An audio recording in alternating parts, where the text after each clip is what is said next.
Hey folks, it's Ray with Taste Radio. Right now I'm honored to be sitting down with Ismail Salhi, who is one of the co-founders of Wildgrain. Ismail, great to see you.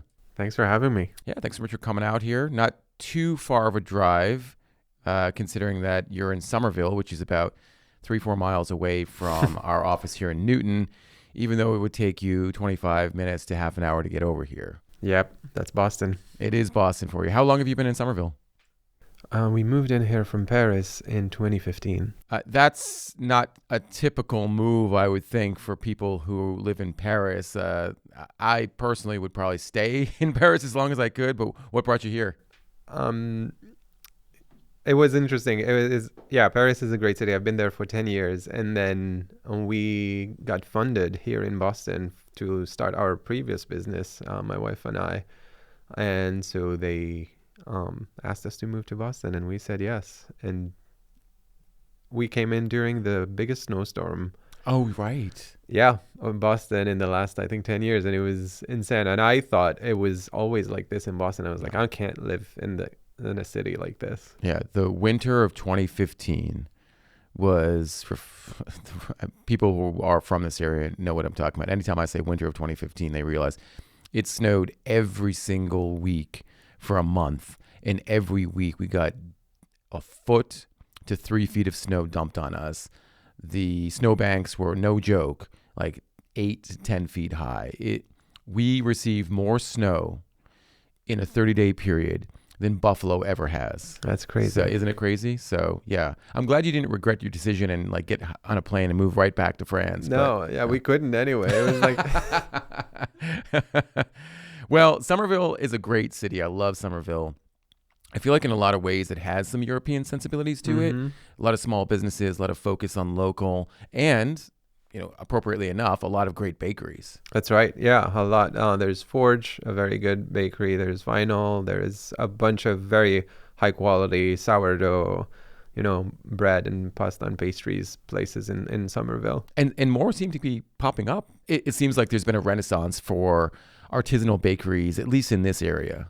Yeah, I think it's across the country. In big cities, you'll see it more because people, it's the trend across all food, I guess, which is just looking for healthier alternatives to what's in the grocery store. And when you go to the grocery store, bread is kind of like the first thing you notice when you look at the list of ingredients and the process and shelf life and what's in the product. And I think people aspire to having a more authentic, healthy, simple. I joke that we sell the oldest product on earth, one of the oldest food products on earth. And people have a special relationship to bread. And so I think it makes sense that, with the craft beer, craft ice cream, craft everything, there is a craft return to bread. I always argue that bread was the first processed food. Right? You don't grow bread on trees or in gardens or whatnot. Obviously, you have to take a bunch of ingredients, mix it all together, bake it, et cetera, et cetera. But I don't think bread was ever intended to be an ultra processed food with like 85 ingredients. Yeah. So. And with the process of making slow fermented bread was usually up until the 20s or 30s with the war, actually, when they started trying to make it faster, was usually in 24 hours at least to make a loaf of bread. Now you can make Wonder Bread in 20 minutes. Wow. From start to finish. Yeah. When you got to feed soldiers, right? Yeah. I mean, it was the right call to do during wartime. We're no longer in wartime. We can go back to a normal way of making bread. Yeah. Well, hopefully it stays that way. I was in London a couple of weeks ago with a few of my colleagues, and we all said the same thing. And this is a common refrain from people who go to Europe or live in Europe and then come here. I feel really good having eaten all the food I ate overseas, whether it's bread, meat, fruit, what have you. You come back here and the same items, bread, meat, food, make you feel not well, or even in some cases sick. Why is that?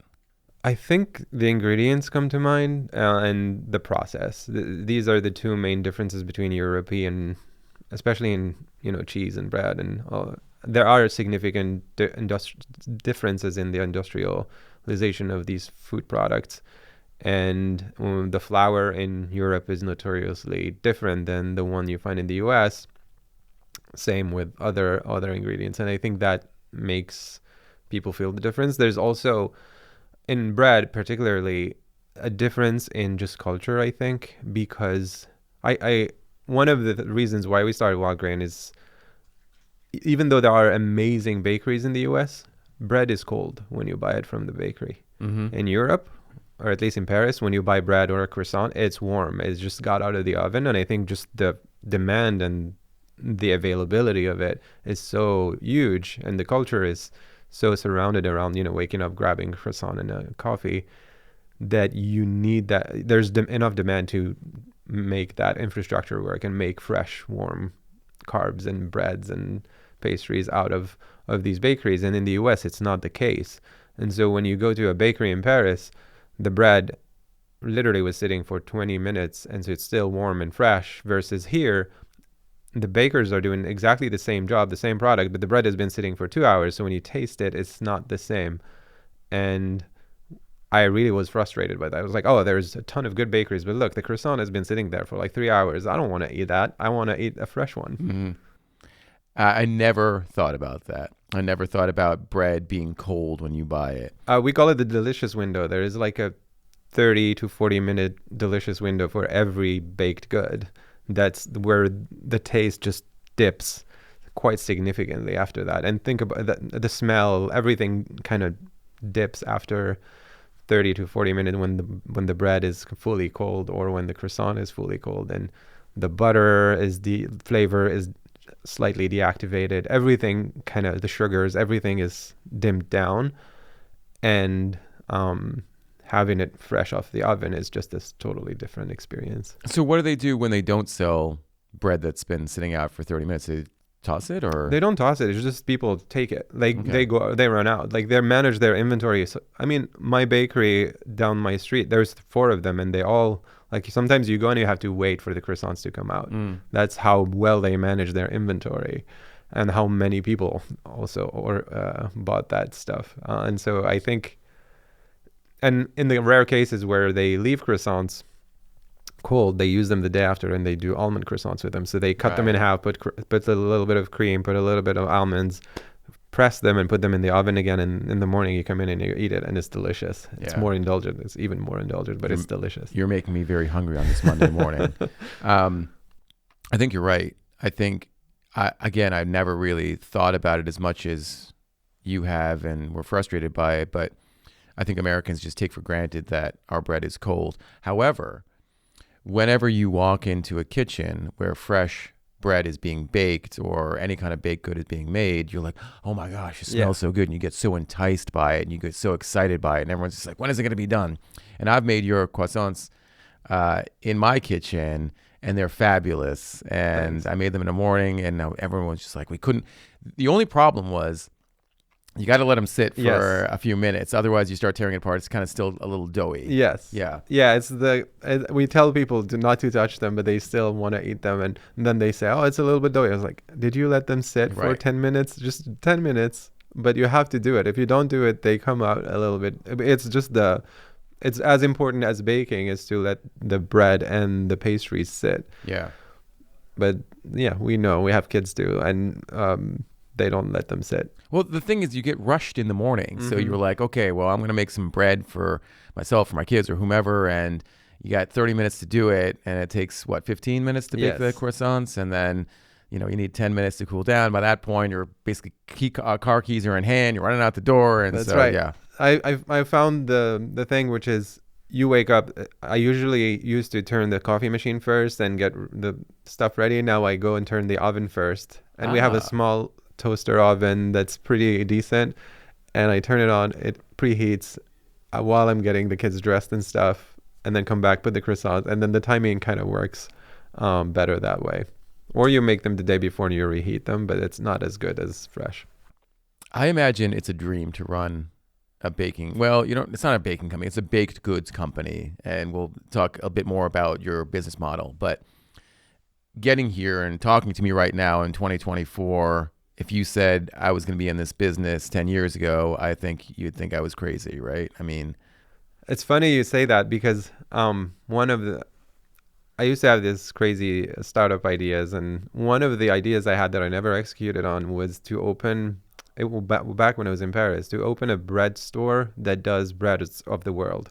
And so you would come in and eat different breads, and there would be like workshops every week, and you can try like, Afghani bread or Indian bread or any different, because it's, the oldest product, and every society has a huge, attachment to whatever bread products that they're making. And that was an idea that I had, and then it completely, went into the ether. I never executed on it, and then I totally forgot about it.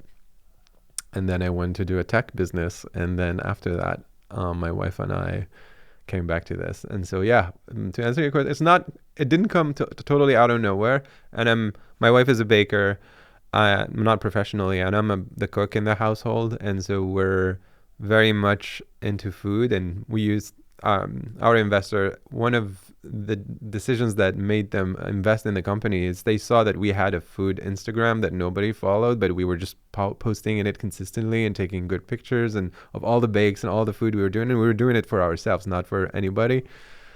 And they liked that about us, as we're anything but food professionals. I come from tech, she comes from product design, but they knew there was a connection. We had this special connection with food, and that kind of brought us to this. But yeah, it's when I had my PhD in computer science, I didn't think I would end up selling bread in the United States. Well, I'm glad that you are, because again, you make some fantastic products. Going from concept to idea or concept to finished brand is not a straightforward process, and especially when you're already involved in one business and building one business and trying to get into another. Talk about the business that you were in and how you made that transition to the business that you're currently in. It was actually very related in a way. I joke that this business came out of the trauma of the previous business. So my previous business was a hardware consumer tech music product that my wife, that's how I met my wife, by the way. She was the co-founder of that previous business, and we weren't really dating or anything. We were just co-founders, and we started working on this music project, and then we got money here in Boston. We moved in here. Bose Ventures invested in it. Wow. And so we were designing a hardware product, as hard as that is, with firmware and injection molding and trips to China and all sorts of things. And it's a different business to run because it's hardware. It requires a lot of capital. It requires a lot of work, and the go-to-market is very long. You have to spend 2 or 3 years on R&D. You have the idea, and then you spend 2 and 3 years to build it. And then after 2 or 3 years, you go to market, and you're like, oh, we made this mistake, this mistake, this mistake. Let's raise more money and fix them and go. You make it sound so easy. Yeah, I mean, that's oversimplifying it by a lot, but the problem we had was when we did what we did, we raised the money, we went out, we launched our first 500 products, got feedback, great feedback, came back to the investors that invested in us. We're like, okay, this is phase 1. We did it. Let's go to the next phase. And the VCs were like, no, we're kind of done with hardware. The hype cycle with hardware went off. We raised during the 3D printing era and all sorts of like hype cycles that were happening around hardware then. And then it went away, and they moved on to crypto and blockchain and things like that after that. And I was, this is a problem. Like, I put 6 years of my life in this thing, and it's very hard to raise money for it and give it, the juices it needed to keep going to market. And then, long story short, that failed, and we couldn't raise more, or we couldn't raise enough, and we couldn't sustain it. My wife and I were completely broke. No really outcome spent. No, we didn't take salaries. We were just working still on it as hard as we could, and a lot of blood, sweat, and tears, but nothing came out of it. And then when we started thinking about this new business, I was like, okay, the trauma of that was, long go to market. I don't want that anymore. I want something quick that I can test quickly. And if it doesn't work, spending a year on it is fine, but I can't spend 5 or 4 years on something anymore. I needed it to be bootstrapped, something that you can raise a little bit of money and then go out and fund and get to profitability real quickly. And I didn't want to rely on VCs for it to survive. And so those were the kind of business kind of things that informed the creation of Wildgrain. And in retrospect, they were really instrumental on how we went to build the business. I'm curious about how you felt like you could bootstrap something when you were broke.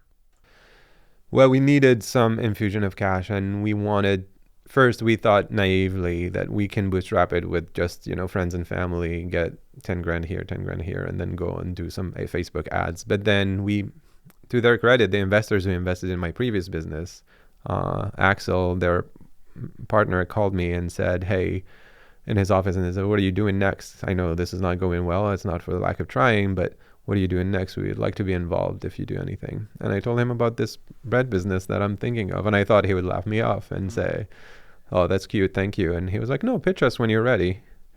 And so when we were ready, we pitched them. We brought bread and pastries and to the pitch meeting and had a business plan and slides and stuff. And they loved the first meeting, and we got into more meetings. And then at the end, they funded the business. And so we raised $750,000 from them in 2020. And then was this a firm that had ever invested in a food or beverage brand in the past, or was it mostly tech? They usually mostly tech. Okay. Wow. Your presentation must have been pretty amazing. The bread was really good. Well, that goes a long way, right? Yeah. I talk to other entrepreneurs who bring the beverages into the office, and they got the sale right then and there. I mean, especially it was warm, and we made sure there was, French butter and great sourdough, and they went through a full loaf within the one meeting. Was it right in the early in the morning? Did you tell them not to have breakfast or something? They came in at 11, and it was perfect. That's outstanding, and it's $750,000. That's not chump change. Yeah.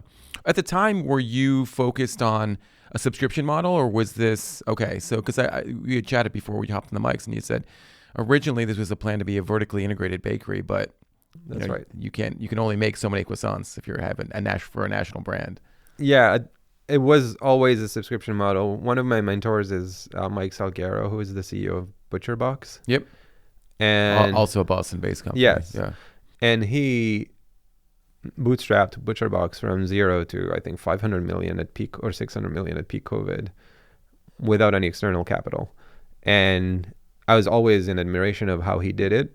And so part of the key to success was the subscription model, because it makes the unit economics of a food business radically different. And you're really, when you are selling one-offs every time to new customers, you don't really care about your previous customers. You only care about getting more new ones. When you're a subscription, you're obsessed with your existing customer base and what they want, and they're the best advocates to help you build a great product. And in retrospect, it was absolutely the best decision we've made in the business model, is to make it a subscription first. It's not easy to build a subscription business. Again, you have to have a loyal group of followers and get those people to advocate for you. I think even before you get to that point, the logistics and complexity of getting a product from point A to point B can be really challenging. You work with contract partners to help make your products. How do you find these folks, and how do you build a network that is not only consistent in terms of the quality that you want, but consistent in terms of the demand that you have? So two things. That's a great question. We're not a traditional food business in the sense where you will never have the same sourdough, whether you're from Wildgrain. If you're even in Boston in 2 months, it's different. The weather changes, the sourdough starter changes, the humidity in the bakery changes. So there are some differences between a loaf and the same loaf a month later or a week later. So, and we explain that to our customers, and they understand it. We're an artisanal first product manufacturer, and so we get you products that are just like coffee. The bean from the same farmer gonna taste different depending on the season, just like wine. Just like you can't have 100% consistency. So we focus on the quality but not on consistency, which is an interesting play. And then in terms of the logistics of getting it, it was interesting because it happened by accident. And so at first we wanted to be fully vertically integrated to control quality, to control the product volume and output that we wanted, and to have, full control of our destiny and make the best products we can make. And so my wife and I spent literally a year and a half learning how to make really great sourdough. We had a mentor in Milton who helped us learn how to do it, and then we started making them and making the products, and then the pandemic happened, and we had a baby in the same quarter. Basically, we started the company, we had a baby, and a global pandemic happened, and so when volume people started ordering more, we couldn't really deliver because she was nursing in the bakery. I was making pasta on like a small pasta machine, not even an industrial one, and just in a commercial kitchen here in Woburn. And then one night I was like, I can't. I was just passing out. We were just exhausted. I was still handling e-commerce, the website. I was handling the deliveries. I was handling everything. And she was just exhausted from the baby and making, 500 croissants and 300 loaves of bread. So you had no 3PL. It was just Nothing. both of you. Wow. It was just both of us. Wow. And then we hired a marketing person, and she started bringing more customers, and we were like, oh my God, this is not good. And so one night I told Johanna, like, we can't stick to our model. We need to change it. And she pushed back a lot. And she was like, we're going to lose in quality. And I'm like, well, no, we'll make sure to have the right systems to vet the quality. And you'll have a say on who works with us and who doesn't. Because she's very product obsessed. And so I started calling people out and asking, like, hey, you lost some business due to COVID. You're not doing hotels. You're not doing schools. Do you have a room to make our par-baked bread? And to be honest, a lot of them said no. We don't do frozen. Frozen sucks. It's not good. And it came from like this reputation, but none of them has ever tried it. So I would push back on the meetings and say, hey, go try it. Just don't take our business, but go take a loaf of, because we tried it at home and it works. We know. You bake your bread, you bake it 75% of the baking time, let it cool, put it in the freezer, get it out the day after, put it in your oven and finish the bake, and you won't notice the difference. And a lot of, bakers are a particular breed of people. They're very passionate about their craft, and some of them said no and some of them said yes. And the ones who said yes, we work with still to this day, and we help them scale beyond Whole Foods, beyond Trader Joe's. We're now their biggest customer. Yeah, I think that's an interesting aspect of your business, in that when you think about fresh bread, you never think that it's frozen before you eat it or before you actually make it. That part of your business, though, is inherent to a subscription model. And a subscription model, I think, really relies on people who buy it once and then, as you mentioned, buy it again and again and again. I think the problem with that is, when I was really interested in subscription grocery businesses and food businesses like a Butcher Box or a Wildgrain, I loved it during the pandemic. It was like a godsend for me during the pandemic. And then I think in 2022, I kind of stopped all that. How'd you keep it going? How'd you keep people interested in the brand and the business? Well, we were worried about that too. We were really worried about what happens post-COVID, and if people are just going to stop using the subscription. We didn't see any of that, luckily. I think part of it depends where you live. And so if you have access to everything we sell within a mile or two, and you're happy to do it, and you're not too busy to go get it on a weekly basis, that's great. But most people don't. Most people either are too busy to go to the bakery twice a week and get fresh, warm bread from there. And the other piece is, some people don't have access. The closest bakery they have is a Walmart, and it's not good, at least not as good as our bread. And so I think that's part of what made people stick around. And if anything, our growth accelerated post-COVID.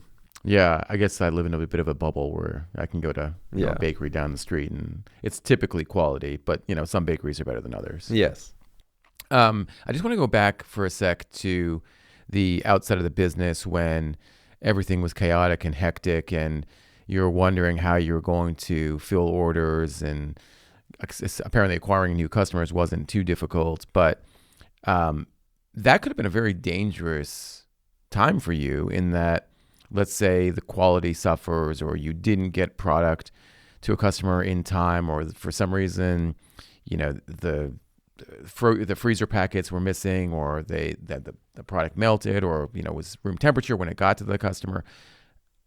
I mean, how did you manage that such that you didn't get off on the wrong foot or to a I bad mean, start? the true answer is we did all of the above happen. So we delayed orders because we couldn't fulfill them. We had, we were still like going through our first summer shipping frozen products, and we didn't know what we were doing. The kind of thing that saved us is being fully transparent with our customers. And so we had a loyal customer base who understood that we are a small team. Even a few months in, you had a loyal customer. Yeah. A few months in, we had very good numbers in terms of retention, and people loved the product. I mean, it was during the pandemic, so having fresh bread at home was really nice for people who already tried what to do sourdough and realized that it's not as easy as it Tangent. looked. Remember that when everyone became a baker? That's right. Everybody was making sourdough, and everybody had those flat loaves that didn't look like it looked a lot like the first loaves we were trying to make when we were learning sourdough. And so we were fully transparent. We would email them and tell them, listen, this is what happened. We're sorry about that, and we'll make it right. And so we would always try to make it right. And we noticed that the advantage of subscription is it creates this culture of you don't focus on the whole business. Every division of the business is focused on pleasing existing customers more than the new ones. Most businesses care about getting new people in the door. We care about keeping the ones that are with us because we're a long tail business. Because of the unit economics, we spend a lot of money up front on inventory, on advertising, and then we only make money if you stay with us box 3, box 4. So that makes us really upset when someone cancels at box 3 or box 2 or box 1. And that's why we try to go above and beyond in customer support, in service, and speed of delivery, and quality of products.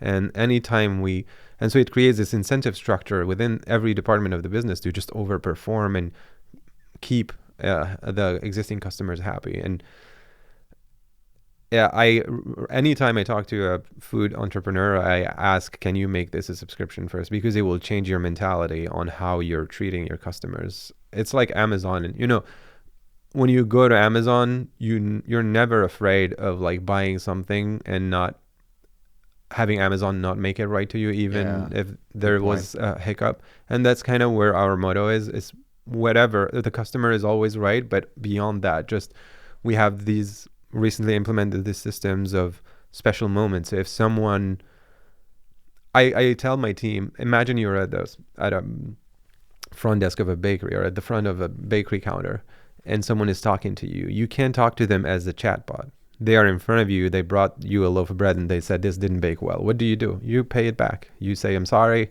And this is what we do in our customer support. This is what we do when we mess up in any way, in delivery, product quality, product instructions, anything.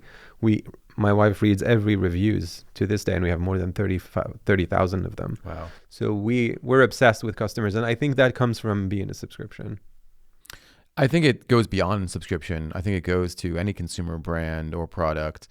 I was speaking with the founder of RX Bar, one of the co-founders of RX Bar. He has a new venture called David. His name is Peter Rahal. And he said, I'm quoting here, a satisfied customer is the best business strategy.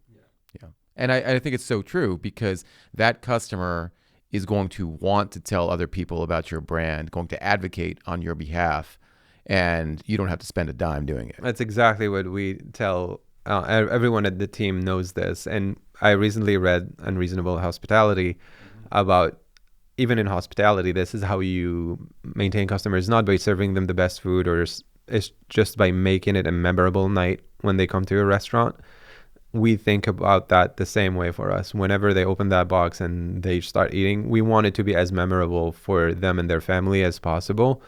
And even every interactions we have with them, whether it's a customer support ticket, whether it's a review follow-up, whether it's a cancellation, like they canceled because they have financial struggles, or we have to go above and beyond during that specific moment to make the customer remember you as, even if they're canceling, as like, oh, they were very nice to me. When people have financial problems or they get laid off, we send them a free box just to help them go through that bad time in their lives. If they had someone pass away, and we have a lot of people who over the years pass away or are in the hospital, and they say that we try to make it a memorable moment for them, just to be empathetic and make it, again, you're just like at the counter of your bakery and someone just came to you and said, hey, I can't take your deliveries anymore because I'm sick or because I lost my job. You can be like, okay, thank you very much. Please fill out our survey. That's crazy. Right. And so we try to put that all the time in our head when we're talking to customers and interacting with them. Is all of your customer service in-house or any of it outsourced? It's outsourced, actually. So the team that manages our customer support is at Wildgrain, but we outsource it in the Philippines. Okay. Is your customer service department part of your marketing department? Right. Okay. Yes. So yeah, it's okay. That's exactly what I'm talking about. Like a lot of companies structure customer support as a cog in their P&L, and they see it as a cost that needs to be minimized. We see it as a marketing spend, and we want to over-invest in it. The same way Amazon over-invests in customer support. Their customer support, when you think about it, is insane. They return without any questions asked. It's not even, you press a button, they refund you. Right. It's not reasonable. And one guy that I really like, Scott Galloway, who's a brand expert, was saying great brands succeed because they over-invest in one particular journey and in their customer experience. Nike is great pre-purchase. They have these memorable ads, their athlete partnerships. Amazon is post-purchase. They over-invest in, if you have a problem, nope, don't worry about it. And Patagonia is great, for example, for post-purchase. And so that's what we're trying to do, is to find what is the core value of Wildgrain and then over-invest in that particular thing that makes people, talk about you. And I talk about this with our marketing team too, which is, we work with Meta to acquire customers. And I tell them that's paid acquisition, and paid acquisition is fine and it's great. It's us talking to the customer and convincing them that they should try us out. But the best strategy is brand building. And brand building is the customer talking about you when you're not in the room, when you're not talking to them, when they're just telling someone who's like, oh, check out this, when they bring in a loaf to a dinner party. That's what really drives what we're trying to do here. Yeah. Another brand or company that fits into that box is Omaha Steaks. I talk about Omaha Steaks all the time. I think it's like this old legacy brand, and they're like, oh, it's that catalog. But truth be told, they make really amazing products. They have phenomenal customer service. Anytime I have any kind of issue, it takes 2 minutes on the phone and it's done. They either send me a new product, or they refund me, or they do both. And I advocate for them all the time. They pioneered the model. They're one of the pioneers of the subscription, not necessarily subscription, but this frozen delivery model. And that is very interesting. And I always am trying to see where are the gaps in that thing, whether it's in our production, whether it's in, the delivery itself, whether it's in the speed of delivery, or even on the baking instructions, or any time we're trying to launch a new product, we obsess over these things. Yeah. You overinvest in customer service, and I think about a word you used earlier, which is profitable.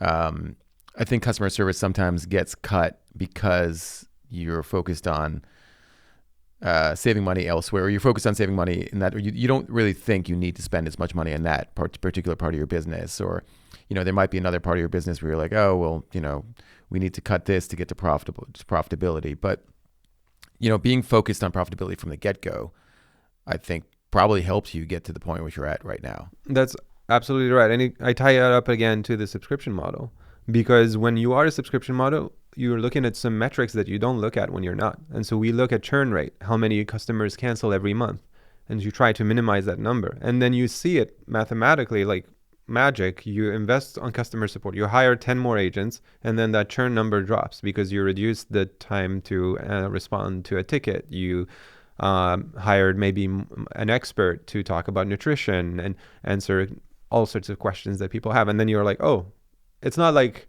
when you don't have a subscription model, you don't look at that number. The churn rate doesn't exist, or very few transactional businesses do that. And then when you have it, it kind of lights up, and then you overinvest in customer support or in member experience, and then you're like, oh, it has a direct impact. And then you see that churn number go down, your revenues go up, the profitability improves, and it then becomes a rational decision. It's not like this crazy thing like a crazy thing a founder did. It's just an objective lever you're pushing to make your business healthier. And it's common sense to make customers happy and satisfied. But when you see it really in a P&L, you kind of are more confident, and you can present it to your board, to your team members, to everyone as, hey, this has been successful. We tried this experiment. We over-invested in this part of the customer journey, and it delivered. Look at the churn number going down. Look at the reorder rate. And all of these are metrics that we look at because we're subscription, and we wouldn't have looked at if we weren't. Are you currently profitable now? Yes, we are. We've been since 2023. I mean, that's amazing, right? 4 years in to be a profitable company is fantastic, especially in the food and beverage business. And I think about the runway that you have. Everyone eats bread, right? And you have gluten-free bread too now, so yes, everyone's going to eat your bread. How do you think about the future of Wildgrain as a subscription business and the ceiling that you have without affecting the things that have got you to where you are right now? That's what keeps me up at night. It's basically, we know these subscription businesses plateau at a certain level because not everybody is able to get a subscription. So the way we mitigate that is, we're still early in our journey, so we're pretty excited with the growth we have so far. This year has been incredible, even compared to last year, and everybody is kind of struggling in the food and space this year, but it looks fine for us, and we actually grew pretty significantly. But the interesting piece for me is we have these 3 levers that we use to mitigate this plateau situation that's going on. The first one is marketing innovation. So we got to be where our customers are. So we do a lot of analyses on who is our customer, why are they buying our product, what is the core thing they're getting out of it, where are they, how much does it cost to reach them where they are. So we started with Meta and influencers basically in 2020, and then we expanded to podcasts, we expanded to YouTube, we're expanding to other channels like TV, and it's tricky because you can only reach podcasts, for example, or TV when you can spend a little bit more per customer to acquire them. And that means that you need to work on unit economics before you get there. And so we wait until we were profitable, that we could afford acquisition costs that are slightly a bit higher. And so as you keep improving this is getting very nerdy, but no, this is fantastic. I think our listeners are eating this up, by the way. Go ahead, yeah. So as you improve your average order value, when we started, we were at $80 per box. Now we're at $100. So we added $20. And when you're improving your COGS, your cost of goods sold, you're improving your margin, and that allows you to pay for more expensive marketing. And so as we're growing and as we're getting more profitable, we can afford podcasts. We can afford more less effective than Meta channels, but effective nonetheless. And so that's the first lever we're using. The second one is product innovation, which is for me the most important, and which is what you just said, gluten-free, vegan. We're launching keto in 2025. And my goal here is to become America's all-inclusive bakery. So if you are, and families in America are like this, there's one person who is celiac, one person who is doing keto right now, one person who is eating everything. And so you want to be able to go to a one-stop shop and click and get everything you need for every member of the family. And so that's the next lever we're working on. And every time we launch a new product, surprisingly, acquisition costs go down because there is new people discovering your service that didn't exist before. And so you're helping your marketing actually by launching new products. And the last lever is distribution, which is the place where didn't do much. We're still DTC. We ship units to our customers, but we are thinking about that as we grow the future of Wildgrain, to get Wildgrain closer to our customers, not just on the website. You're talking about in retail stores. We're talking about different experiments, but yes, retail is not out of the question. I'd be worried about that. Yeah, I think that would keep you up at night. Yeah, well, that's sure. why I'm not thinking about it for the year for 2025 or 2026. But as we reach and mature as a company, we have some thoughts about how to create a good experience. Yeah. Bakeries are still one of the most fragmented, still thriving pieces of retail that exist. And I think we have an advantage compared to other food businesses that don't have that legitimacy in the city. Everybody loves a bakery. Yeah. Minor tangent here. You're launching a keto line in 2025. From everything I've heard, keto is fading. Are you hearing something differently? From our members, no. We're hearing something differently. Our members are emphatically asking for some keto products, or high. Let's not call them keto. Let's call them high fiber, low carbs, high protein products. I think it's a hype thing. So plant based was super hyped up for a while. Everybody thought it was gonna be the next thing and replace everything, and then it just increased gradually, and it's not changing the entire food business. And same thing I think with keto. But in our case, we really don't care. It's really to come back to that customer experience you want. If there's someone in your household, even though there were maybe 2 last year and this year there's only 1 who's doing keto, we'll have products for them. And we're doing the same for gluten-free. Gluten-free is not a huge business for us. But it's enough that our members are extremely happy to say, hey, oh, great. Now I can buy the sourdough loaf or the cookies for my son or daughter who's celiac. Well, a lot of times the gluten-free bread that you would be buying is already in the freezer case in retail stores. So it's not much of a leap. The leap in gluten-free, which is very cool for us, is we're going after these new bakers that are working on gluten-free bread that is not batter-based, but dough-based, which is very nerdy again. Mm-hmm. But most gluten-free breads that were made in the last 20 years were batter-made, and they have this stodgy feel and cardboardy feel when you eat them.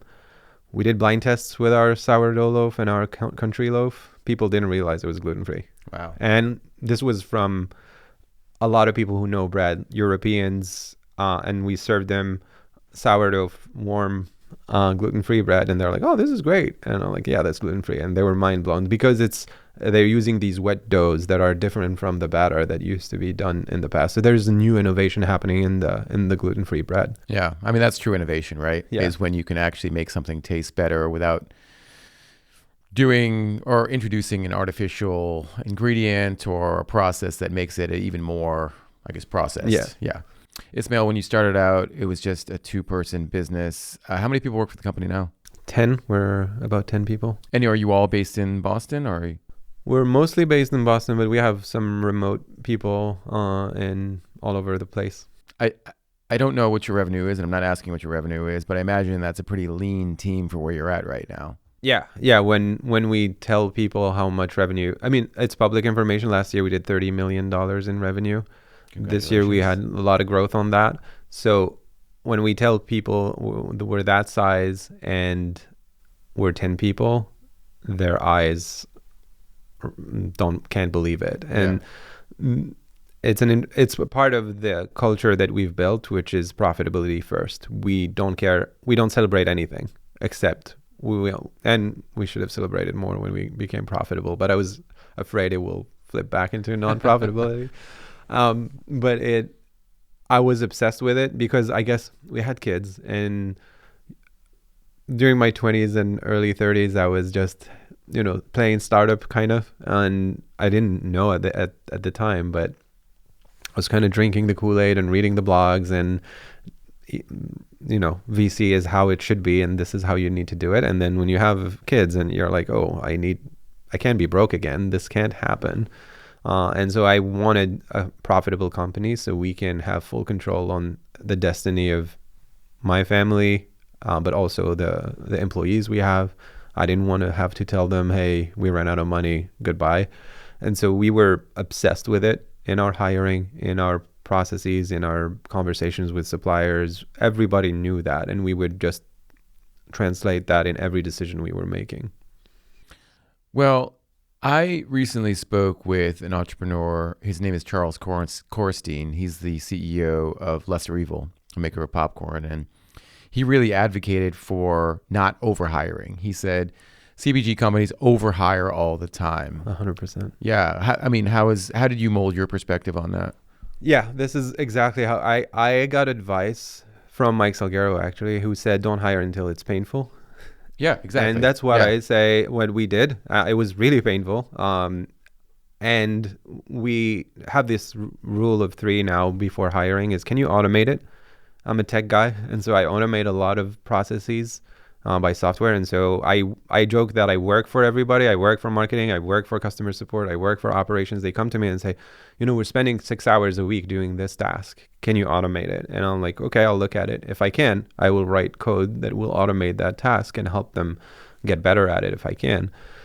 If we can't automate it, we'll outsource it, and we'll build technology to monitor outsourcing partners. So because I'm a tech guy, I'm obsessed with that too. So we've built a lot of technology to make sure that our partners are delivering and there's no lag between the problem and us discovering that problem happened, which is one of the reasons a lot of DTC and CPG companies fail, is the outsourcing model can fail. We're outsourced by default. We work with bakeries and pastry chefs and pasta makers across the country. And so it's not even, something that they do on purpose. We just need to know when there is a problem, when a batch of bread is not baking the way we want it, or is overbaked out of the bakery, and we need to close that loop very quickly. When there are delays or things happening in the delivery network, we need to know it very quickly. And so we work a lot with outsourcing partners. And part of what I've done is build for every team a dashboard that they can use to monitor and see how their partners are working for them, that in almost real time. And that helps with hiring. So you don't need to throw people at the problem. You're just having tools that allow you to detect when problems are happening very quickly. And the last piece is, if you can automate it, if you can outsource it, then we should hire.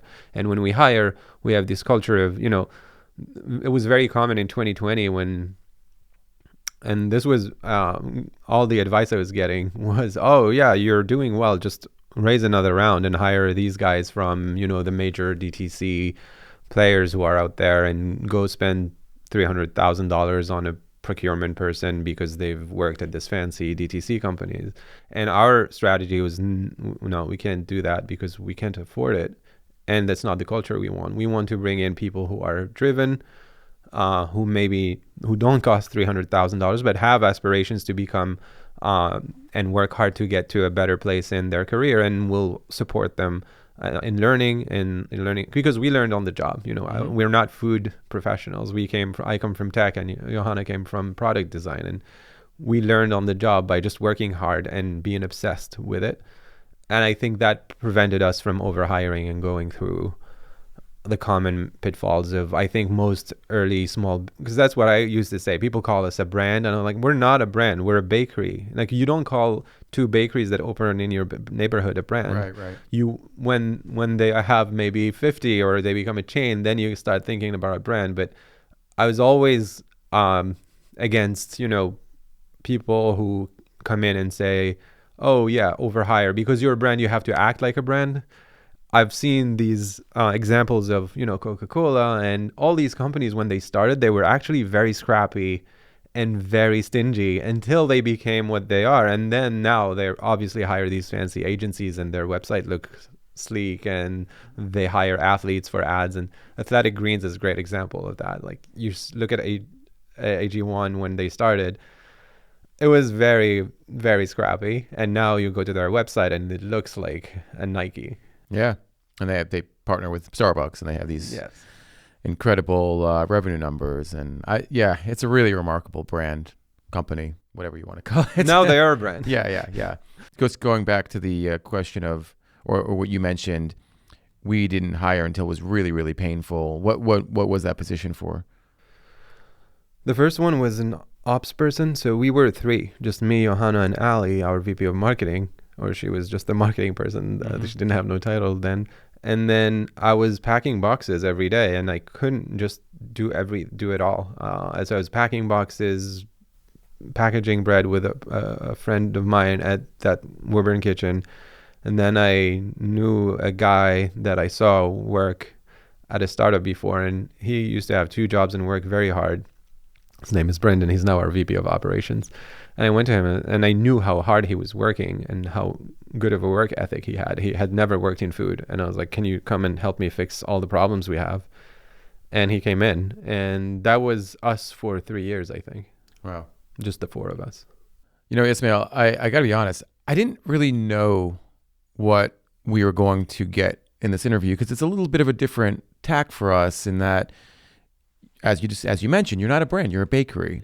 You have a subscription model, which is not common to a lot of the folks that we're talking to here on Taste Radio. But so many of the insights and so much of your story that you shared, I feel like is so applicable to how founders can build successful businesses, how they can create thoughtful strategies, whether it's in customer service or hiring or tech.